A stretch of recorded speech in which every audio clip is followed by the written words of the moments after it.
Benvinguts i benvingudes al podcast del Festival DAO. Jo sóc en David Itzmi i avui tinc el plaer de compartir taula amb una editorial que molts jugadors coneixen de sobres. Som Two Tomatoes Games, una casa que combina jocs d'entrada al hobby amb autèntics monstres estratègics que han marcat el panorama modern dels jocs de taula.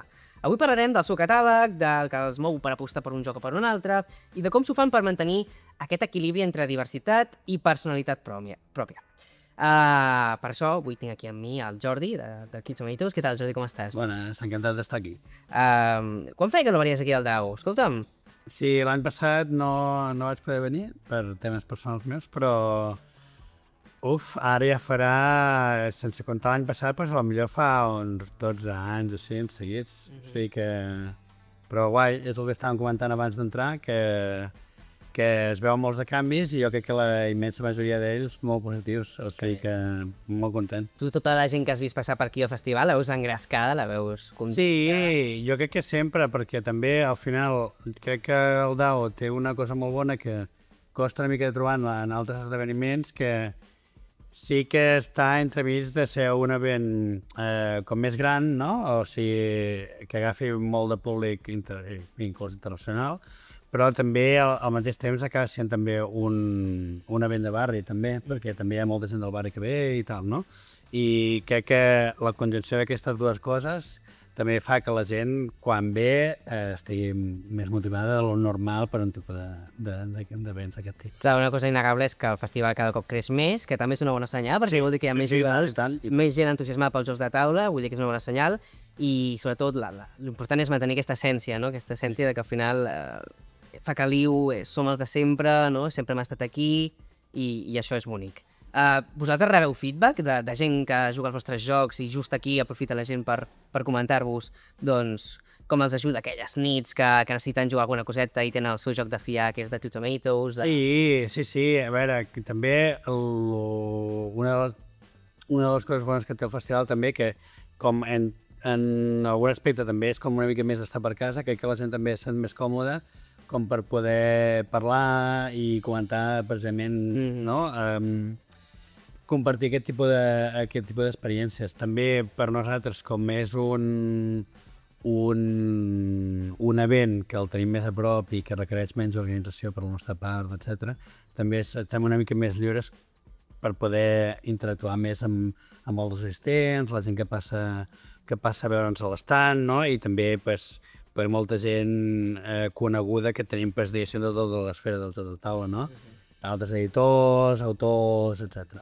Amb la qual cosa, la veritat és que és un event en el que ens ho passem molt bé. I tant. Tots els jugaires que vinguin aquí podran veure el vostre catàleg, ho poden passar pel vostre stand, però tot i així, sempre hi ha gent nova, gent que s'afegeix, gent que comença a jugar doncs, ara arrel de la pandèmia també. Com tu descriuries el vostre projecte a algú que és nou i per què hauria d'agafar un joc de Two Tomatoes? Mira, nosaltres sempre des del principi hem intentat fer una mica com tant a l'Abro, que és el meu soci, i com a mi, ens agraden tot tipus de jocs, des del més, perdoneu la paraula, però el més xorra, saps? El més petitet fins al més difícil, ens agrada tot tipus de jocs. Sí que vam intentar, com bé deies tu abans, des del principi tenir una mica un ventall molt ample de jocs a l'editorial, no? Per què hauríem de triar els nostres? Bueno, jo crec que nosaltres sí que intentem, com som una editorial petita, sempre hem intentat tenir algun punt que ens diferenciï de la resta, perquè quan ets petit és el que has de ser, no? I crec que sí que hem tret bastants de jocs que són bastant originals, ja sigui per la temàtica o per la mecànica o, també important, crec, per l'estètica. Que crec que també al cap i a la fi, quan algú comença en aquesta afició, òbviament el més normal és que comenci per jocs més senzillets, però crec que també la imatge del joc és una cosa que et pot embrancar, no? I dir-te, m'agrada l'aspecte d'aquest joc, m'atreu, tinc ganes de provar-lo, i que pot ser una porta d'entrada molt, molt important. Sí, és que literalment per una persona nova en aquest món, en aquest sector, clar, és que l'imatge compra molt, perquè abans potser veuen un joc de taula tancat, no? Sobretot si no és en una fira com aquesta, un tancat que no pas obert, es poden mirar la contraportada, però clar, la imatge és molt important. Per tant, jo amb això també et volia preguntar, quan tu prepares un joc, clar, què és més important? La mecànica, la portada, quantes coses heu de tenir en compte perquè pugui funcionar, pugui arribar bé a tothom, tant a la gent nova com a la gent més experta, si també treballeu amb jocs per gent més experta, per públic més familiar... Va, a veure, sembla que sigui molt senzill, però al final editar un joc, sobretot si el fas d'arrel, no? Quan és una llicència, òbviament, tu parteixes ja de moltes coses, no pots aportar molt, no? Però quan és un joc de producció pròpia, que nosaltres sempre cada any en traiem, que hi ha molts factors a considerar, com bé deies tu, no? Ara mateix, amb la quantitat de jocs nous que surten cada any, l'aspecte físic i la il·lustració, tot el que és el producte, no? És totalment clau, perquè realment quan una persona estigui, per exemple, en una botiga, no? I el que farà que aquella persona, diguéssim, agafi la capsa, pues, el més probable és que sigui la pròpia portada, no? I després ja, si agafa la capsa i li dona la volta, ja podrà tenir una mica més d'informació sobre el joc i ja podrà decidir si és una cosa que l'engresca o que no l'engresca. Però clar, aquest aspecte gràfic ja, diguéssim, és el primer pas, que si no tens el primer pas, doncs ja vas malament, no? Llavors, respecte als altres, mecànica o temàtica, crec que depèn molt del tipus de joc. Òbviament, si estàs fent un joc que sigui molt temàtic, nosaltres tenim una línia de jocs històrics, no? Clar, en jocs històrics, òbviament el tema és molt més important que la mecànica. A veure, és un joc, la mecànica també ha de funcionar. Però el tema és el context. Però clar, el tema és molt més important, no? I, per exemple, si estàs fent un filler, no? Un joc de festa, pues, la temàtica probablement no sigui tan important i el més important sigui que tingués una mecànica que sigui divertida, fàcil i que engresqui el dos, no? O sigui que depèn, al final tot acaba per ser... hi ha molts depèn, no? Amb la qual jo diria que no és una ciència, sinó que, entre cometes, un art, no? Perquè has de valorar molts diferents paràmetres en funció de l'objectiu al que volen anar. Has dit també jocs històrics, a tu t'agraden els jocs històrics? Sí, també els has dit que els treballeu una mica? Sí. Els feu? Clar, ostres, quan fas un joc històric, imagino que té un pes diferent que fer un joc més familiar, més distès, més xorra, si em permet dir com ho has dit tu. Clar, tens un pes també social de que si et remuntes a la història d'un país, d'una guerra, clar, no pots anar errat perquè és que si no tens una responsabilitat que et pot caure a sobre.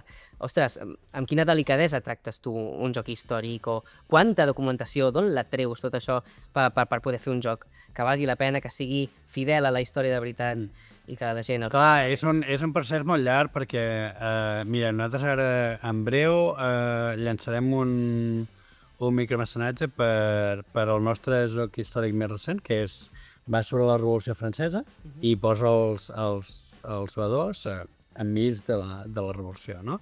Llavors, clar, per aquest tipus de joc s'ha hagut de fer un treball d'investigació molt exhaustiu per assegurar que tots els components i totes les mecàniques de joc estiguin ben integrades amb el tema d'una forma objectiva, perquè tu ja saps que la història depèn una mica de... Depèn de com, on hi ha història que és més clara, n'hi ha que no està tan ben documentada, no està tan clara. Clar, però no només en la part, diguéssim, mecànica del joc i temàtica, sinó, per exemple, també, una vegada més, en tota la part estètica. L'il·lustrador, en aquest cas, ha hagut, per exemple, en aquest joc de la Revolució Francesa, no? S'ha fet un treball molt de recerca, per exemple, hi ha una mecànica del joc que és l'aprovació de lleis, i són totes lleis històriques que es van aprovar en aquell període, no? Doncs clar, aquí hi ha un treball de recerca sobre això. Hi ha un altre tipus d'elements del joc que són personatges d'aquella època. Clar, aquí s'ha de buscar no només la història, sinó també, que no és fàcil, trobar una referència per poder il·lustrar aquell personatge. Saps? Nosaltres tenim, en aquest joc en concret, tenim 90 personatges, doncs mira, d'un no hem trobat cap, no hi ha cap representació física d'aquest personatge, perquè era una persona molt popular, però vull dir que no era un noble, ni era un mercader, un burgès, ni res, i nosaltres vam anar inclús a la Biblioteca Nacional de París per intentar trobar documentació allà, però no n'hi ha, i al final, a la seva carta, ell surt d'esquenes, claro. Perquè com no teníem una representació fidedigna d'aquell personatge, surt d'esquenes i ja està. Clar, però és això, tu et consta que existeix, però no està... Clar, nosaltres sabem que existeix perquè surt en les notes de les assemblees, etc. Però clar, no ha arribat fins als nostres dies cap font fidedigna amb una representació. Pues no la podem fer. Clar, no ens la podem inventar. D'esquena. Clar, seria... Però el posem d'esquenes i ja està. I escolta'm, Jordi, quin element creus que és el característic i el que també s'agilla una mica un joc de Two Tomatoes?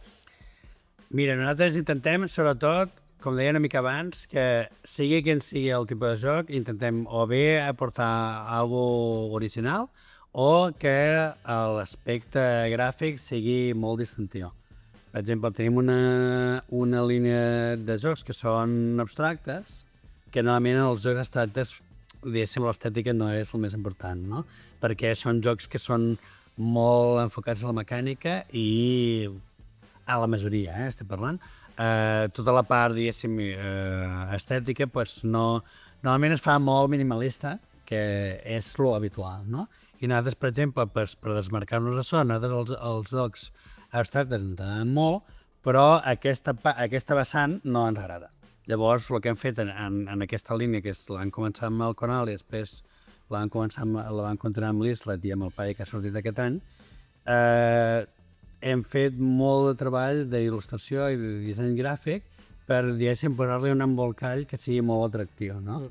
Inclús la il·lustradora que ha il·lustrat aquests tres jocs, ella és una il·lustradora que ve del món de la moda i del luxe. Ella, els únics jocs que ha mostrat són aquests tres, saps? I ja està. I nosaltres la vam conèixer, molt sincerament, per follar en una revista de moda. I vam dir, ostres, aquests dibuixos ens agraden molt. I això, aquest fet distintiu, que al final ajuda a que la gent es pugui interessar pel joc. Després ja jugaran al joc i ja els agradarà o no els agradarà, però que a mínim aquest fet distintiu, ja et dic, o una temàtica diferent o d'un art diferent, crec que a nosaltres ens agradaria que fos com el nostre segell d'identitat. Caram, però que curiós, no? O sigui, tu estaves fullejant una revista de moda i vas dir d'aquí en trec un joc, o d'aquí... Bueno, d'aquí vas dir, aquesta estètica m'agradaria posar-la en aquest joc. Que tenia un joc que el joc, diguéssim, estava fet mecànicament, però com era un joc abstracte, realment no tenia una temàtica definida. Simplement tens unes regles i el dues, ja està.